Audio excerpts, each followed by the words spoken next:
जहां से हमारे बुजुर्गों ने गांधी जी का साथ देकर यहां पर पहले सत्याग्रह की तहरीक का आगाज किया था। तो यकीनन ये बड़ी तारीखी सरजमीन है और आप इस सरजमीन पर बसने वाले भी मुझे यकीन है कि बेबाक है और बेबाकी आपकी सोच और फिक्र में भी शामिल है। मैं आपका शुक्रिया अदा करता हूं।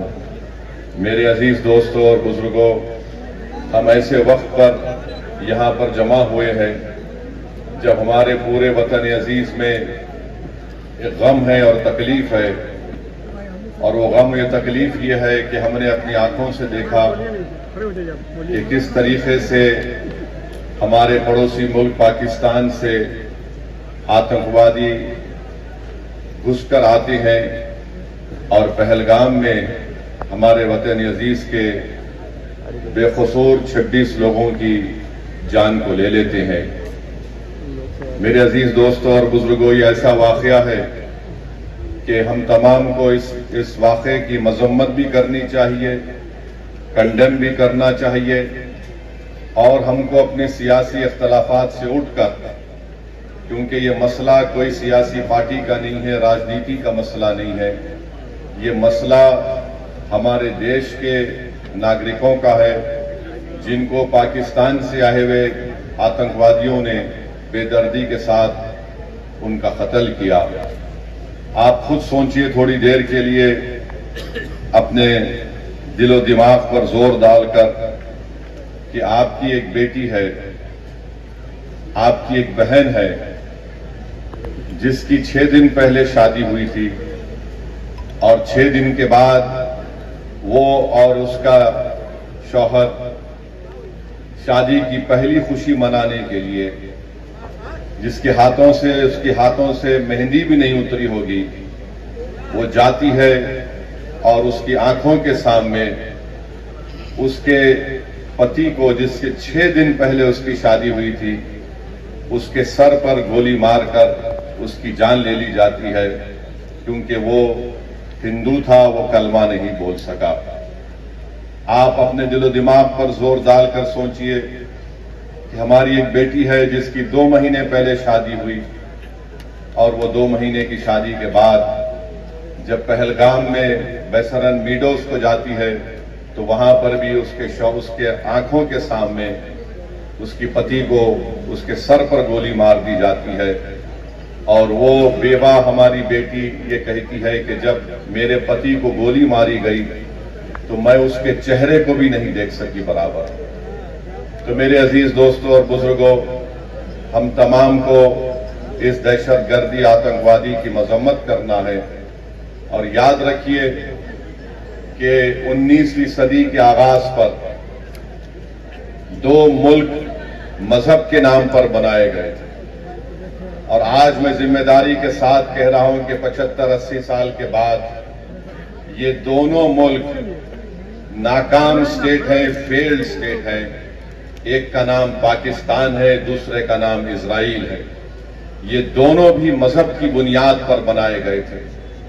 एक ये कहकर भारत को तोड़ा गया कि मुसलमानों का अलग मुल्क होगा, और एक मुल्क को यह कहकर अरबों की जमीन छीनी गई कि यहां पर हम यहूदियों का मुल्क बनाएंगे।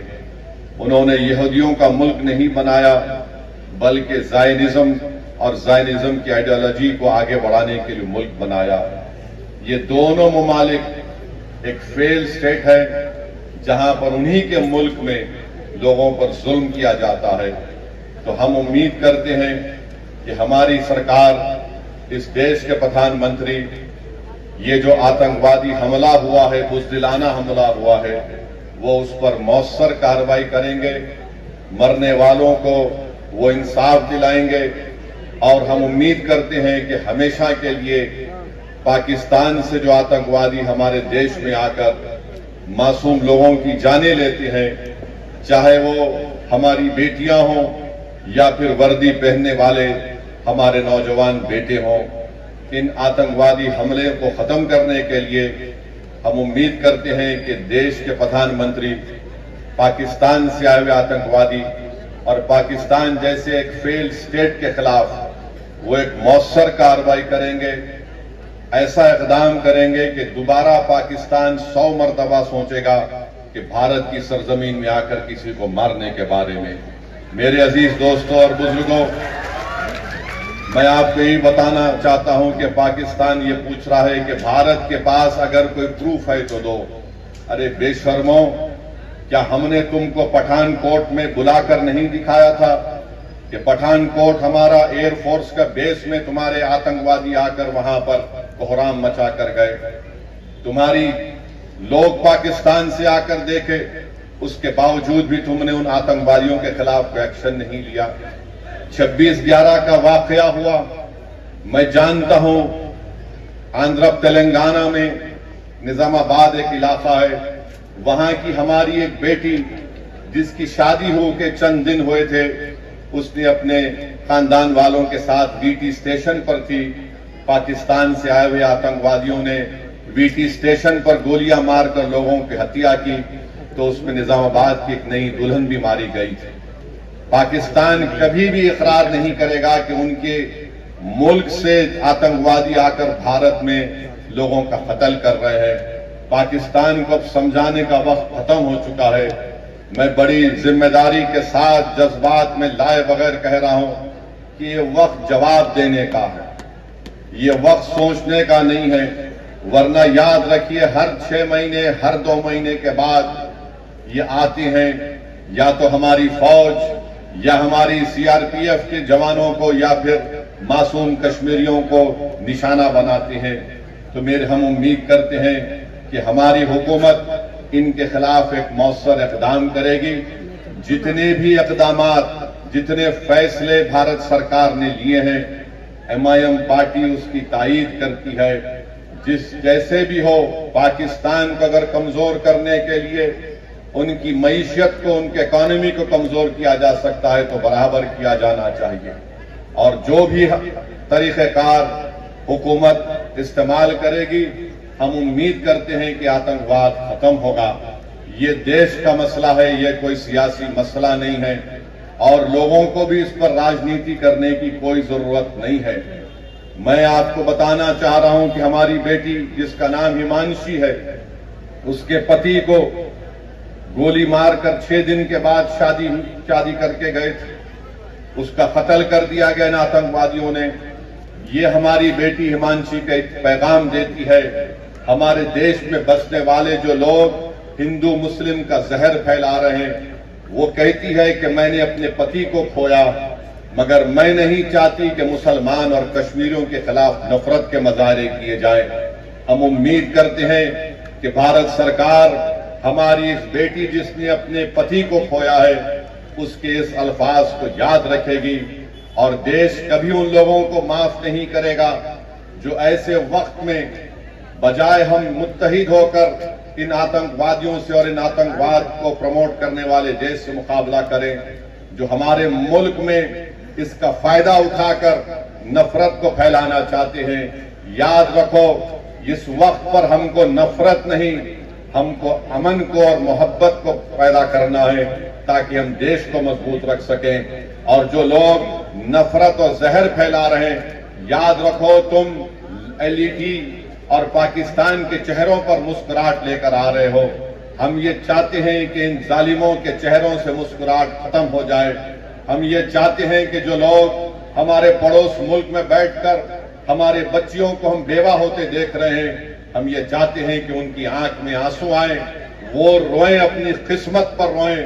और आज ये वक्त है कि भारत को एक मुत्तहिदा तौर पर ऐसे लोगों के खिलाफ पैगाम देना है। हम भारत के प्रधानमंत्री से इस बात का मुतालिबा करते हैं कि जितने 26 लोग वहां पर मारे गए, भारत सरकार उनको शहीद का रुतबा दे, ताकि लोग हमेशा के लिए उनको याद रख सके।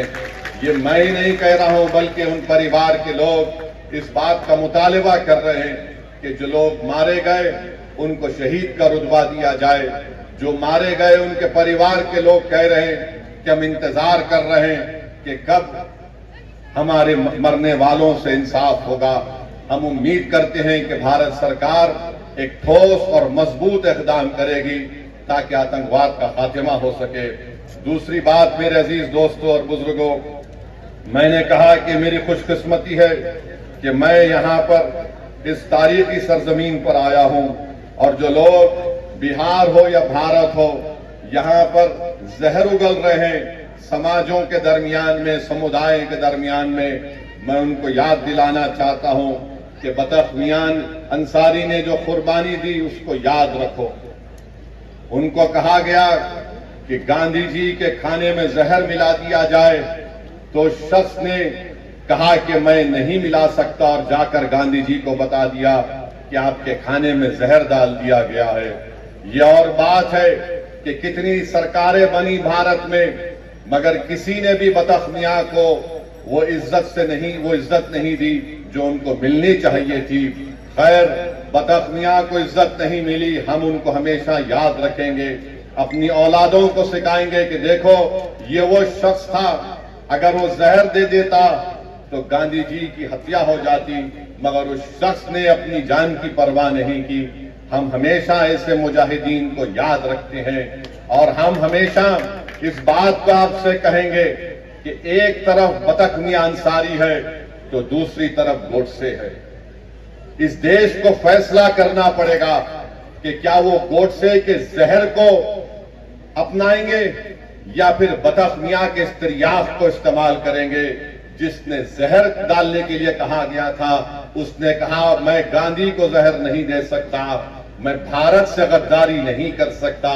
तो याद रखो, अगर इस देश को विकसित भारत बनाना है तो हमको गोडसे के जहर को कबूल नहीं करना है, बल्कि बतख मियां की मोहब्बत को हमको कबूल करना है। तभी जाकर ये देश एक विकसित भारत बनेगा। ये मैं आपको बोलने के लिए आया हूं। मेरे अजीज दोस्तों और बुजुर्गों, तीसरी बात यह है कि आप जानते हैं कि ये हमारे देश के अंदर की बात अब कर रहा हूं। आप जानते हैं कि भाजपा ने एक ऐसा कानून बनाया जिससे मुसलमानों के ईमान पर हमला हो रहा है, हमारे मस्जिदों पर हमला हो सकता है, हमारी शनाख्त पर हमला हो सकता है, हमारी शहरियत पर तो हमला CAA का कानून बना दिया गया। याद रखिए, ये वक्फ तरमीमी कानून 2025 जो बनाया गया है, ये सिर्फ और सिर्फ RSS की एक कोशिश है कि भारत के मुसलमानों से उनकी मस्जिदों को छीन लिया जाए, उनकी दरगाहों को छीन लिया जाए, उनके खानखाहों को छीन लिया जाए, कब्रस्तानों को छीन लिया जाए, ईदगाह को खत्म कर दिया जाए, इमाम बाड़ों को खत्म किया जाए। मैं आपसे अपील कर रहा हूं कि आप इस काले कानून के खिलाफ मुत्तहिदा तौर पर खड़े हो जाइए और एक आवाज में हम सबको यह पैगाम देना है कि भारत के संविधान को बचाना है और वक्फ के कानून को वापस लेना है। मोदी, ये हमारा ऐलान होना चाहिए, क्योंकि यह कानून बाबा साहेब अम्बेडकर के बनाए हुए संविधान के फंडामेंटल राइट्स के खिलाफ बनाया गया है। मुझे अफसोस है इस बात का कि नीतीश कुमार, चिराग पासवान, कुशवाहा साहब, चंद्राबाबू नायडू, जयंत चौधरी, कुमारा स्वामी ने इस कानून की, इस काले कानून की तायीद की। हम पूछना चाहते हैं नीतीश कुमार से, चिराग पासवान से, कुशवाहा साहब से, मांझी साहब से, क्या बिहार प्रदेश में हमारे हिंदू भाइयों की मंदिरों का कानून नहीं है 1950 का, जो ये कहता है कि मंदिरों में वही लोग मेंबर बन सकते हैं जो हिंदू धर्म से उनका ताल्लुक है। जब आपके लिए कोई बात अच्छी है तो फिर मुसलमान धर्म के वक्फ बोर्ड में आप कैसे किसी गैर मुस्लिम को मेंबर बनाएंगे? जब आप कानून बना दिए कि कोई हिंदू से सिर्फ हिंदू ही मेंबर बनेगा, तो फिर मुस्लिम वक्फ बोर्ड में आप कैसा कानून बनाए कि गैर मुस्लिम यहां पर मेंबर बनेगा? बनाने की वजह क्या है हमको बताओ आप, मगर वजह नहीं बताते हैं। अरे अगर बोध गया में सिर्फ हिंदू और बौद्ध उसके मेंबर बन सकते हैं, तो फिर बिहार के वक्फ बोर्ड में कैसे कोई गैर मुस्लिम मेंबर बन सकता है? बताओ हमको, समझाओ हमको। तुम समझा नहीं सकते, तुम्हारे पास कोई दलील नहीं है, तुम सिर्फ मुसलमानों से नफरत की बुनियाद पर एक काला कानून बनाए हो। तुम वक्फ की जायदादों को लूटने के लिए इस तरह का कानून बनाए हो।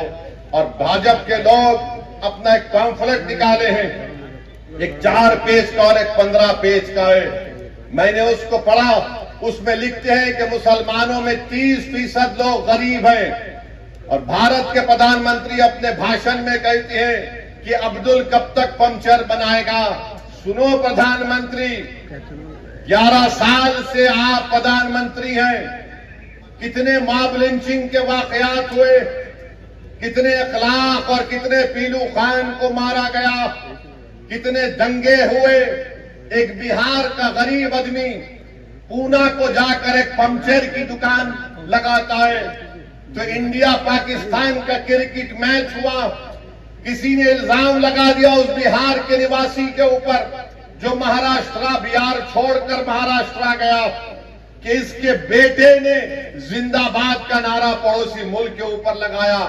24 घंटे के अंदर उसके छोटे से उस पंचर की दुकान को बुलडोजर से तोड़ दिया गया। किसने देखा उसको नारा लगाते हैं? और भारत के प्रधानमंत्री कहते हैं कि अब्दुल कब तक पंचर बनाएगा। भारत के प्रधानमंत्री, क्या यह जुल्म नहीं है कि एक बिहार का आदमी गरीब यहां से गुर्बत से बचने के लिए पूना गया, तो आपकी भाजपा की सरकार महाराष्ट्र में झूठा इल्जाम लगाकर उसकी दुकान को तोड़ दिया। वो सुप्रीम कोर्ट में अपना केस डाला है। सुप्रीम कोर्ट ने कहा कि किसी के घर को नहीं तोड़ा जा सकता, 15 दिन का टाइम देना चाहिए उन लोगों को। मगर अब्दुल की पंचर की दुकान को बीजेपी की सरकार ने तोड़ दिया। और प्रधानमंत्री बोलते हैं अब्दुल कब तक पंचर बनाएगा। प्रधानमंत्री, अगर आप ये चाहते हैं कि भारत की सबसे बड़ी अक़लियत को इंसाफ मिले, तो आप अपने दिल में उनके ताल्लुक से हमदर्दी पैदा करो, मोहब्बत पैदा करो, नफरत को खत्म करो। देखो ये देश विकसित भारत बन जाएगा। आप 18 करोड़ मुसलमानों के ताल्लुक से अगर नफरत करेंगे, उन पर शक करेंगे, तो फिर देश विकसित भारत कैसे बनेगा। और फिर हम प्रधानमंत्री को पैगाम देना चाहते हैं कि आपने जो कानून बनाया, नरेंद्र मोदी की सरकार ने, नीतीश कुमार ने, चिराग पासवान ने, मांझी साहब ने, कुशवाहा साहब ने ये कानून बनाकर सिर्फ एक आदमी को फायदा हुआ, बहुत ज्यादा उसको फायदा हुआ। क्या फायदा हुआ? वो देश का सबसे दौलतमंद आदमी है जिसने एक मुस्लिम वक्फ की जायदाद के ऊपर जो यतीम खाना है, यतीम खाने को उसने गैर कानूनी तौर से खरीद लिया और उसके ऊपर उसने गरीब लोग बोलते, मीडिया बोलते कि 1000 करोड़ का अपना घर बनाया। तो सुनो प्रधानमंत्री, अब्दुल सुबह अपने घर से जरूर निकलता है, मगर अब्दुल जब अपने घर से निकलता है वो अल्लाह की जात पर तवक्कल करता है। अब्दुल अपना घर प्रधानमंत्री किसी यतीम खाने पर नहीं बनाया है। अब्दुल अपना 20 फीट का घर अपनी जाती जमीन पर बनाया है। ये अब्दुल में और उसमें फर्क है प्रधानमंत्री। आपको अब्दुल से मोहब्बत नहीं, आपको मुकेश से मोहब्बत है, इसीलिए आप ये कानून उसके लिए बनाए हैं। अगर अब्दुल के लिए आपको मोहब्बत होती तो ये काला कानून आप नहीं बनाते। और अब्दुल बैंक को जाकर लोन नहीं पूछता। अब्दुल के ऊपर 10,000 का भी या 20,000 का लोन अगर होगा या 5 लाख का होगा, मगर प्रधानमंत्री आपके दोस्त के पास तो जिसके जू में आप जाकर जानवरों को देखकर आए, बंदरों को देखे, देखा आपने? बंदर को प्रधानमंत्री देख रहे हैं, तोता उनके हाथ पे बैठा हुआ है। तो प्रधानमंत्री यही समझते हैं कि सब तोतों को हाथ पे बिठा लूंगा या किसी को बंदर बनाकर देखूंगा। प्रधानमंत्री ये चंपारण की सरजमीन है, एक राजपूत शेर की तौर पर बैठा हुआ है ढाका में। क्यों बना यह कानून? सेक्शन 2C किस लिए बनाया गया, बोलो हमको। हमारे हैदराबाद में कहावत है कि मामू की मिठाई की दुकान पर नाना की फातिया। तो प्रधानमंत्री ने हमारे बोरी मुसलमान भाइयों का नाम बताकर मुकेश भाई की फातिया पढ़ दी वहां पर। सेक्शन 2C बना, मुकेश भाई मौजा ही मौजा हो गए। आई एम हैप्पी बोल दिया प्रधानमंत्री। प्रधानमंत्री ये क्यों किया आपने? ये कानून ये बना दिया कि अगर जितने बिहार में आसार कदीमा के तहत मस्जिदें होंगी, जो दर्जे वक्फ है बिहार वक्फ बोर्ड में, वो वक्फ की जायदाद नहीं रहेंगी, आसार कदीमा उसका मालिक होगा। जो जालिम लोग टीवी चैनल पर बैठकर आदिल हसन से असदुद्दीन ओवैसी को गाली देते हैं, प्यारे जितनी गाली देना है दो, कोई फर्क नहीं पड़ता। तुम्हारी गाली देने से मेरी इज्जत में फर्क नहीं आता। तुम्हारी गाली देने से मेरी शोहरत में कमी नहीं आती। तुम्हारी गाली देने से मेरी रात की नींद खराब नहीं होती। हाँ, अगर तुमको फायदा होता है, क्योंकि तुम्हारे दिलो दिमाग में एक बीमारी है नफरत की, शायद ओवैसी को गाली देने से वक्तिया तुमको फायदा होता है तो दो, मगर ये तो बताओ इस कानून में किसको फायदा पहुंच रहा है? कुछ फायदा नहीं है मुसलमानों को। और प्रधानमंत्री बोलते मुसलमान 30% गरीब है। अगर है तो तुमने क्या किया बताओ? अगर है तो बताओ तुमने। विजारत अखलाती बहबूद, मिनिस्ट्री ऑफ माइनॉरिटी अफेयर्स, वहां पर मौलाना आजाद की फेलोशिप बंद कर दी। जो अकलियतों के बच्चे, जिसमें मुसलमान, सिख, ईसाई, बौद्ध और जैन धर्म के हैं, जो पीएचडी कर रहे हैं, उनको पैसे नहीं देगी सरकार, तो गरीबी आएगी नहीं आएगी? जो मुसलमानों के बच्चे, सबसे ज्यादा ड्रॉप आउट रेट पूरे देश में अगर आप देखेंगे किसी समुदाय का है तो मुसलमानों का है। जो चौथी जमात में, 5वीं जमात में अपना स्कूल छोड़ देते हैं। क्यों छोड़ते हैं? क्योंकि अब्दुल चाहता है पढ़ाना अपने बच्चों को, मगर अब्दुल के पास घर में खाना खिलाए या फिर बच्चों को पढ़ाए।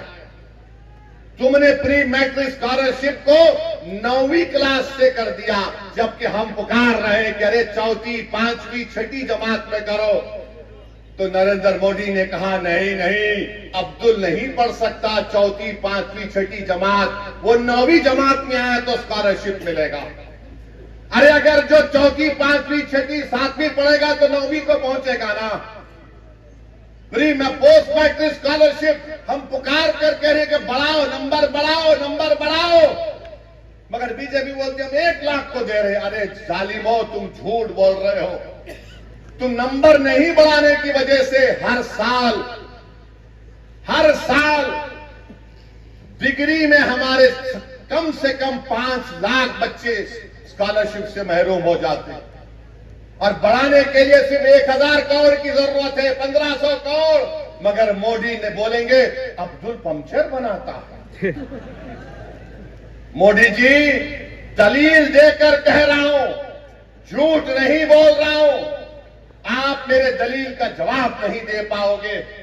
अरे अब्दुल अगर गरीब है तो हुकूमतों ने हमको गरीब बना दिया। अब्दुल अगर पंक्चर की दुकान पर काम कर रहा है तो किसी हद तक अब्दुल के बाप की भी जिम्मेदारी है, क्योंकि अब्दुल के बाप ने समझा ये सामाजिक इंसाफ की बात कर रहे हैं, ये सेकुलरिज्म की बात कर रहे हैं। हमने सबका साथ दिया, कभी सामाजिक न्याय पर दिया, तो कभी यादव मुसलमान इत्तेहाद के नाम पर दिया, तो कभी हिंदू मुस्लिम इत्तेहाद के नाम पर दिया। जिसको हमने वोट दिया वो मोटा हो गया, वो महल में जाकर बैठ गया, और जिसने उनको वोट डाला गरीबी उसका मुकद्दर बन के रह गया। तो अब आपको सोचना है कि आप किस तरीके से फैसला लेंगे। हम आपके सामने ये बोलने आए हैं कि भाजपा भी जिम्मेदार है अगर अब्दुल जिम्मेदार गरीब है।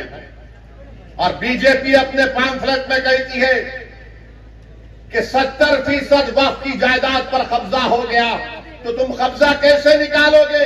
मोदी ने कानून ये बनाया कि जो 12 साल से जिस जमीन का मालिक अल्लाह है, उस पर अगर वो 12 साल से कब्जे में है तो मोदी कह रहे हैं कि मालिक तो अल्लाह होगा, मगर मैं कानून बनाकर तुझे मालिक बना रहा हूं।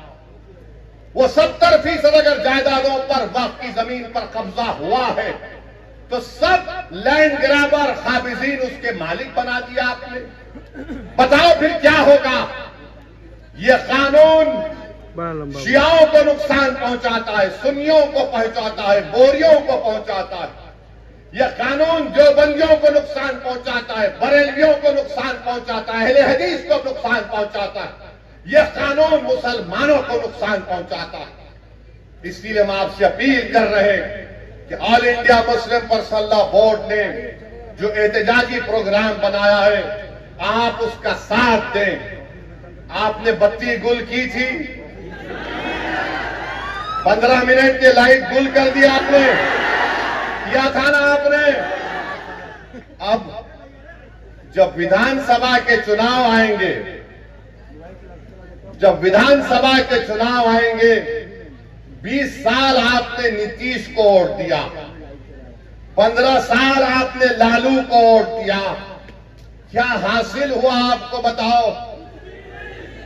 पढ़ाई के लिए बिहार से बाहर जाना पड़ता, नौकरी के लिए बिहार से बाहर जाना पड़ता। मुझे माफ कर दीजिए अगर मैं जो अब कहने वाला हूं, आपका हाल ऐसा है कि सिर्फ मनी ऑर्डर पर आपका घर चलता, मनी ऑर्डर पर हमारा घर चलता है बिहार में। ये 20 साल और ये 15 साल राजनीति करने वालों ने हाल हमारा कर दिया है। तो जब चुनाव आएंगे तो 15 मिनट के लिए बत्ती गुल नहीं करना, पूरे 5 साल के लिए बीजेपी के, नीतीश की और राजद की बत्ती गुल करना पड़ेगा आपको। आप करेंगे ना? कहीं जज्बात में आके हाथ तो नहीं उठा रहे?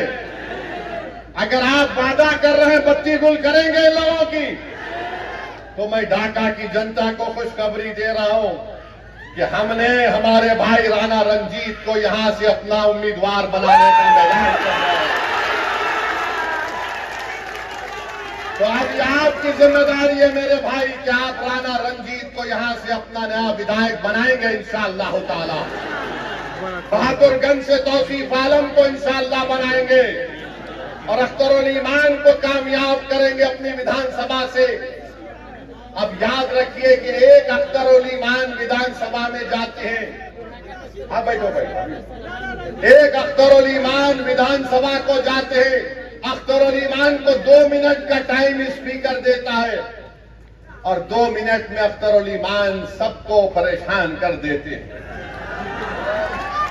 तो इंशाअल्लाह ताला अगर हम मुत्तहदा तौर पर अपने वोट का इस्तेमाल करेंगे तो अख्तरुल ईमान का बाजू नहीं बल्कि बिहार के गरीब और मजलूम अवाम का बाजू तौसीफ आलम और हमारा राणा बनेगा इंशाअल्लाह ताला। तो मेरे अजीज दोस्तों और बुजुर्गों, मुत्तहदा तौर पर अपने वोट का इस्तेमाल करिए। अब बहुत हो गया, ये हर बार चुनाव आता तो इनको एक ही चीज नजर आती, ओवैसी बी टीम है, ओवैसी बी टीम है, ओवैसी वोट काटने के लिए आया है। अरे तुम याद रखो, जब तक अल्लाह मुझे जिंदा रखेगा मैं तुम्हारी नाक में और दिमाग में दम करके रखूंगा इंशाअल्लाह। तुम जितना बोलते बोल लो, मगर लालू जी आपके 15 साल हमको क्या मिला बताओ? नीतीश 20 साल बताओ बिहार के गरीबों को क्या मिला? आप 20 साल मुख्यमंत्री रहे। अब तो एक वीडियो देखा कि जन गण मन हो रहा है तो नीतीश कुमार हाथ पकड़ के ऐसा ऐसा कर रहे हैं, नहीं मालूम क्यों कर रहे हैं। शायद अख्तरुल ईमान के पास वो डॉक्टर भी है, सियासी डॉक्टर भी है। आप बताइए आप किसका साथ देंगे? जिसको आपने 15 साल आजमा लिया, जिसको आपने 20 साल देख लिया और हमको गाली देते थे। 2 मरतबा लालू नीतीश आए और कहा कि ओवैसी को रोको वरना भाजपा आ जाएगी, और आप बेचारे मासूम इनकी बातों में आ गए। आपने उनको वोट दिया मगर फिर वो लड़ लिए। फिर ऐसा लड़ लिए कि बीजेपी भाजपा आ गई। तो जिम्मेदार हम नहीं है अगर बिहार में बीजेपी है, जिम्मेदार लालू है और नीतीश कुमार। और याद रखिए, हमारी जिम्मेदारी नहीं है, हमने कभी भी फिरका परस्ती का साथ नहीं किया। हमने हमेशा हिंदू मुस्लिम इत्तेहाद को मजबूत करने का काम किया। मगर याद रखो मेरे अजीज दोस्तों और बुजुर्गों, मगर ये बात तो सही नहीं है कि मैं अपने घर को जलाकर किसी के घर में जाकर रोशनी का चिराग जलाऊं। मेरा घर अगर आबाद रहेगा तो मैं अपने घर के चिराग को जलाकर बाजू के घर में जाकर चिराग जलाऊंगा। हम 50 साल से अपने घर के चिराग को गुल करके, अपने घर को जलाकर राख करके किसी और के महल को रोशन कर रहे हैं। अब महल किसी का रोशन नहीं होगा। पहले राणा के घर में हम चिराग जलाएंगे, तौसीफ आलम के घर में चिराग जलाएंगे, अख्तर अली मान को कामयाब करेंगे। ये हमारी कोशिश होनी चाहिए। तुमने देख लिया कि भारत की पार्लियामेंट में बहुत है, मगर अगर तुम्हारी अजमत का मसला आता है, तुम्हारी गीरत का मसला आता है, तुम्हारे तहफ़्फ़ुज़ का मसला आता है, तुम्हारे हुकूक का मसला आता है, तो कौन आवाज उठाता? उसका पार्टी का नाम मजलिस इत्तेहादुल मुस्लिमीन है। तो हम आपसे ही अर्ज करने आए हैं कि अपने इत्तेहाद को मजबूत रखिए और हमारे जाने के बाद ये जितने फिरका परस्त लोग हैं ये अब अपने काम पे लग जाएंगे। ये जितने नाम निहाल सेकुलर लोग हैं वो भी काम पे लग जाएंगे।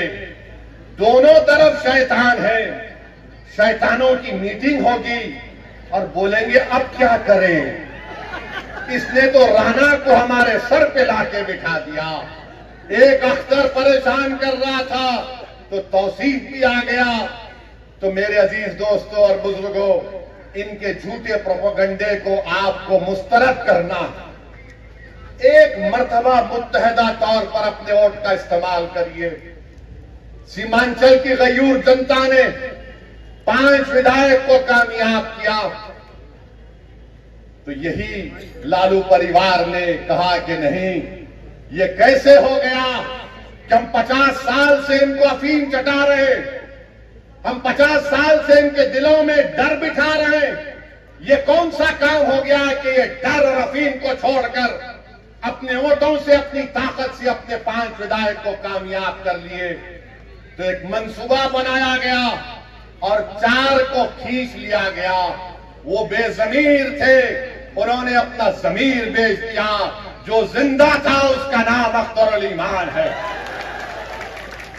तो मैं इन तमाम से कहना चाह रहा हूं, तुमने 4 को भगा लिया, अब 24 आएंगे इंशाअल्लाह ताला, देखना तुम। 4 गए तो 24 आएंगे। अरे याद रखो, ये सफर जो हम अपना आगाज किए हैं बिहार प्रदेश में, शख्सियतों पर यह सफर चलने वाला नहीं है। सुबह क़यामत तक इंशाअल्लाह ताला बिहार की सरजमीन पर एमआईएम पार्टी आबाद और शादाब रहेगी। मैं अख्तर अली मान और तौसीफ आलम, तुम्हारे खंडों पर हम अपने खबरों में जिताए जाएंगे, हमारी हड्डियां बोसी हो जाएंगी, मगर हमारा पैगाम जिंदा रहेगा। ये नौजवानों, अब तुम्हारी जिम्मेदारी है कि तुम आओ, आगे बढ़ो और अपने हक को हासिल करो। बुजुर्गों, इन नौजवानों की सरपरस्ती करो। मेरी माँ और बहनों, तुम रातों में उठकर जो आंख में आंसू लाकर सोचती हो कि मेरे बेटे और बेटी के मुस्तकबिल का क्या होगा, अब फिक्र मत करो। अब तुम्हारी रातों की बेचैनी इंशाअल्लाह ताला मोदी, नीतीश और लालू के दिलों में बेचैनी हम पैदा करेंगे। सिर्फ आपसे अपील कर रहे हैं कि मुत्तहिद हो जाइए, मुत्तहिदा तौर पर अपने वोट का इस्तेमाल करिए। यही आपसे हम कहने आए हैं। आपका बहुत बहुत शुक्रिया। हमारे साथ नारा लगाइए, पाकिस्तान मुर्दाबाद, पाकिस्तान मुर्दाबाद, भारत जिंदाबाद, भारत जिंदाबाद, बख्त अंसारी जिंदाबाद। अस्सलाम वालेकुम व रहमतुल्लाहि व बरकातहू।